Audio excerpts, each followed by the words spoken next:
Hello and welcome to episode number 10 of the Rollo and Slappy Show. Today is October 26, 2016, and I am Rollo McFlugel of McFlugel.com.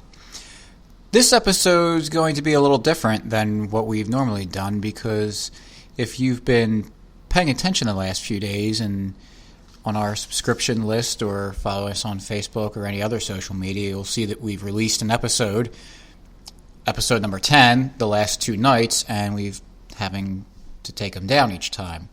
We're having technical issues with Google Hangouts where the audio did not come through at all Monday night. When I realized that, we took the episode down. We re-recorded the episode again on Tuesday night, checked it. I heard audio, and so we posted it. Then this morning, as I was driving into work, as I normally do, I listened to the previous night's podcast episode. And that's when I realized that only some of the audio came through. And the last, 19 minutes or so of the episode was in silence. So I want to apologize for all of our listeners out there who've either listened to silence one day or maybe just a few minutes of an episode.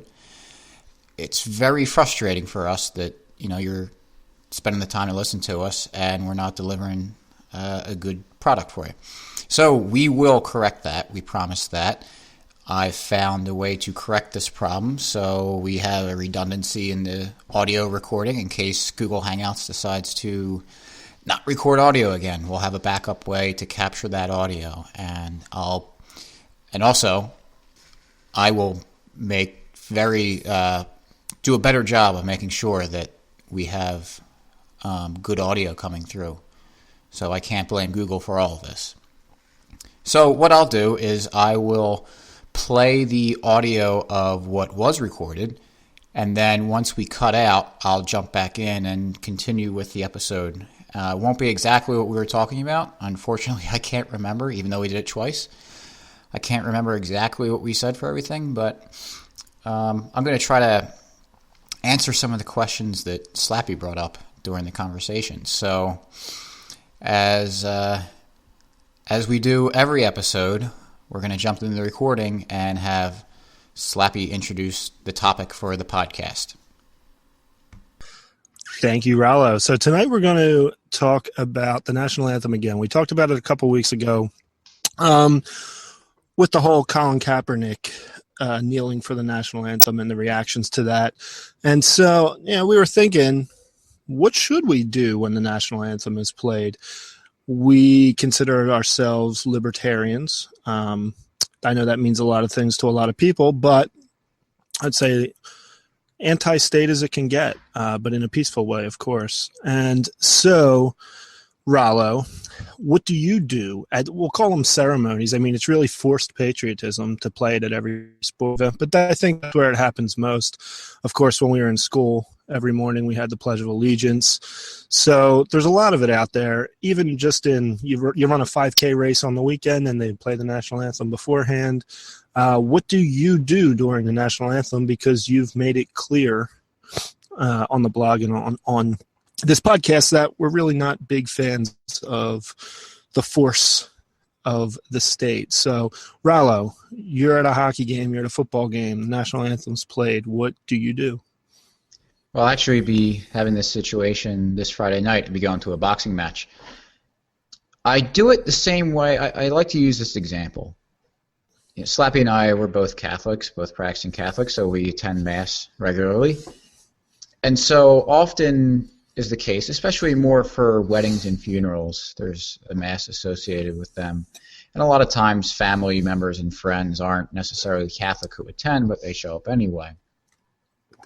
So what is the expectation there for people? It's to stand when you're supposed to stand, sit when you're supposed to sit. That. So I treat the National Anthem as basically a religious experience, one that I don't believe in.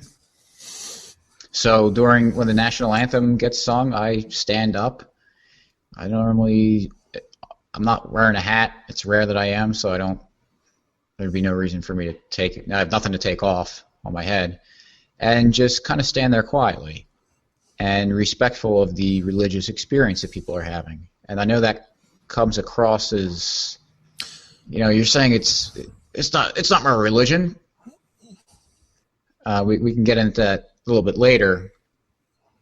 But, I don't think that protesting it is necessarily a bad thing by, sitting down or kneeling or doing something, not standing during it.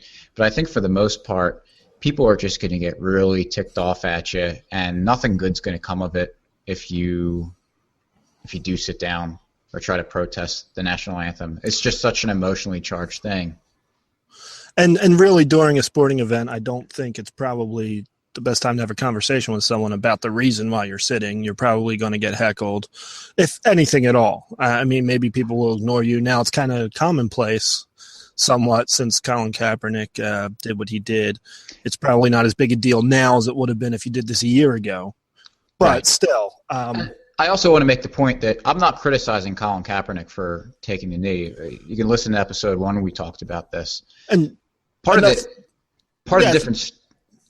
difference for him is, one, he doesn't have a bunch of fans surrounding him or whatever. People are, his teammates probably aren't going to start yelling and screaming at him to get up. And also, he was able to later, because obviously the media is going to ask about that, so he had an opportunity to explain himself why he did it without people, jumping down his throat. Yeah, I mean, he also has a platform. I mean, right. Some fan who's in the stands kneeling down or sitting down isn't going to have a press conference where they can talk about themselves. And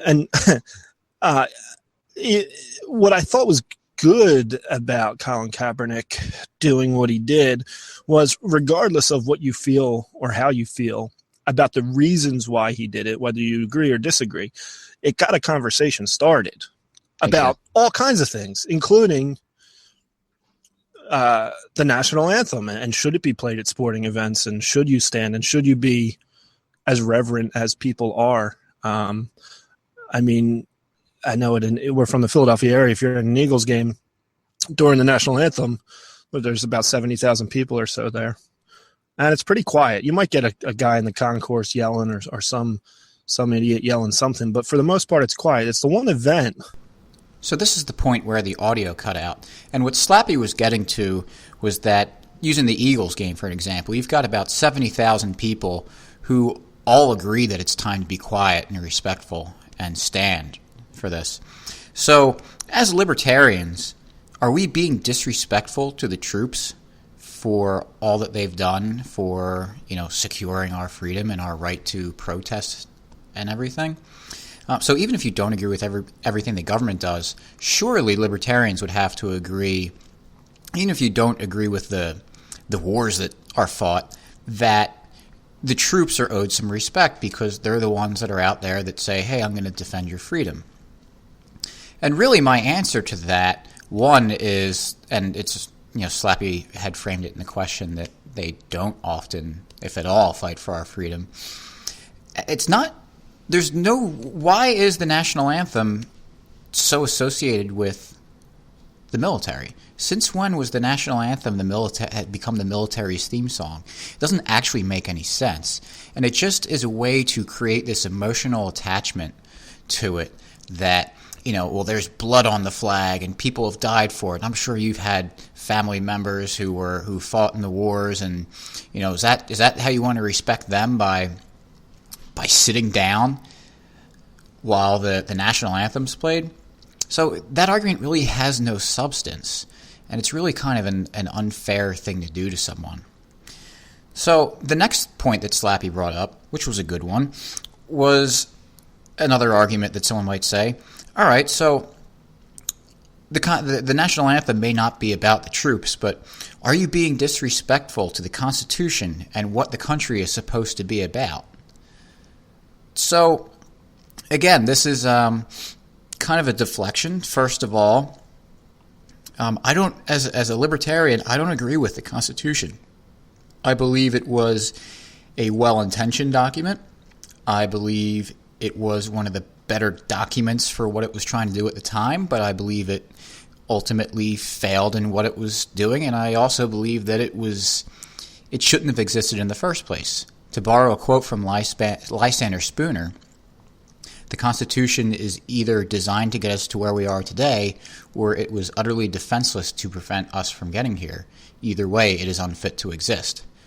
And Lysander Spooner, he was not someone who was writing these essays and books in the late 1990s when he had, a Clinton administration and a George Bush administration before that.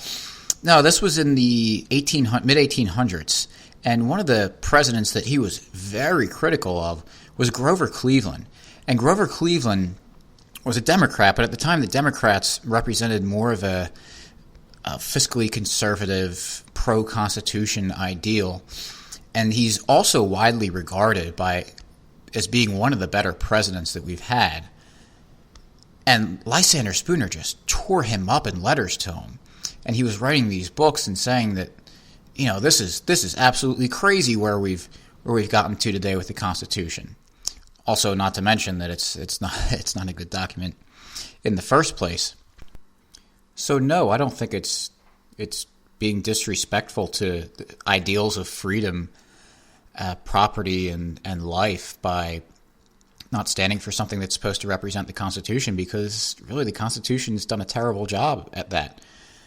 And furthermore, we can move the goalpost basically to everywhere we want. If you reject the idea that it's disrespectful to the troops, if you reject the idea that it's disrespectful to the Constitution, why can't someone say, well, if you sit down during the national anthem, you're being disrespectful to families?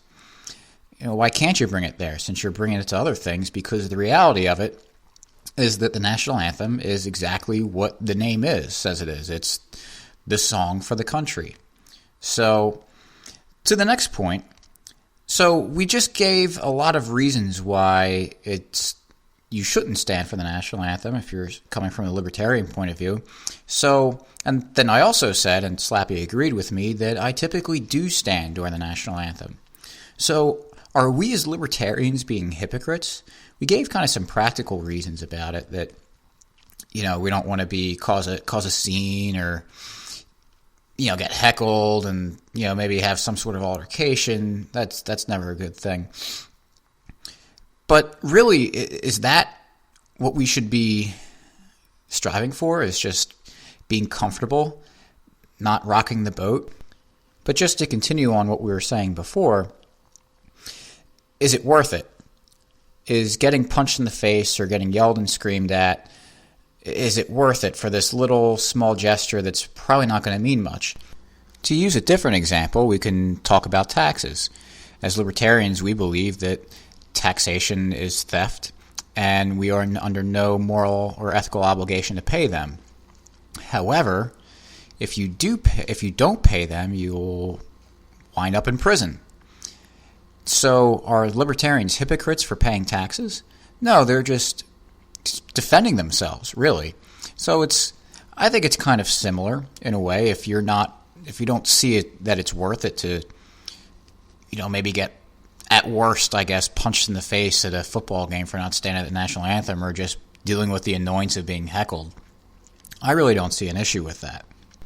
And now to go back to a point that I mentioned earlier about the religious aspects of the national anthem, I know some people who might not be on the same page with us right away would maybe be offended or taken aback by the fact that I said that the national anthem was a religious experience for people.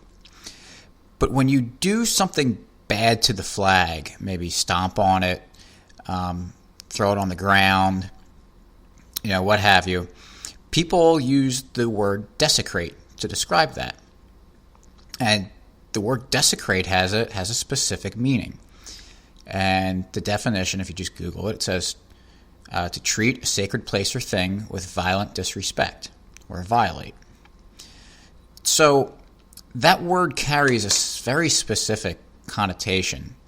And I don't want to, wordsmith people into arguing some way, because that's not exactly fair. But, think about why people would start using that term. Think about the way that the flag is treated. There's a certain way you got to fold it, and if you don't fold it that way, it's considered disrespectful. If you let it hit the ground, that's also a bad thing. there's proper ways to dispose of it if it gets damaged and it's no longer going to be in use. You have to burn it.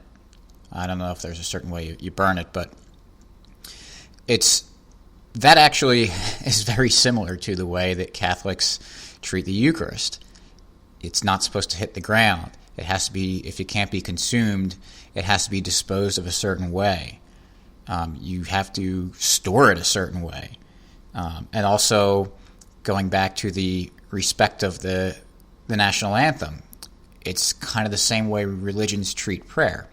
So, I don't want to necessarily accuse someone of being, the state is your religion. I actually do say that a lot. Typically not to someone's face, because it's not a good way to get your point across. But to those of you who do see this not standing for the national anthem or treating the flag a certain way as desecration or disrespectful, ask yourself why. And I'm arguing that you don't explicitly believe that this is a religious experience to you, but I believe there's strong implications of it. I think you may not realize what you're actually doing. So think about it. Question yourself, why is it so emotional for me when someone doesn't stand for the national anthem or takes a knee during it, sits down, whatever they do, or if someone drops the flag on the ground or treats it in the way that we're told it shouldn't be treated. Because if it looks like a rat, smells like a rat, we know what the saying is. So it's just something to really reflect on, and that goes for a lot of things, really anything in life. If you're just going through the motions with something and you believe something or do something because, hey, that's the way we've always done it, and that's the way I've been told we should do it. It's the way I was taught in school. Think about it. Look into it a little bit and decide for yourself if that's really how you think you should act. And you might decide that, yes, that is. There's many things on my path down libertarianism that I've questioned, and I've changed my mind on so many issues. But there's also things that I've thought about and haven't changed my mind on, and that's fine. So I think that's all we're going to cover for today's episode. Again, I very much apologize for the issues we had. I do believe that the technical issues will be taken care of, and if we do have technical issues in the future, the podcast will not be uploaded until we are sure that they are taken care of. So, be sure to subscribe to us on Stitcher or iTunes for the podcast feed. As well, subscribe to our email list on mcflugel.com.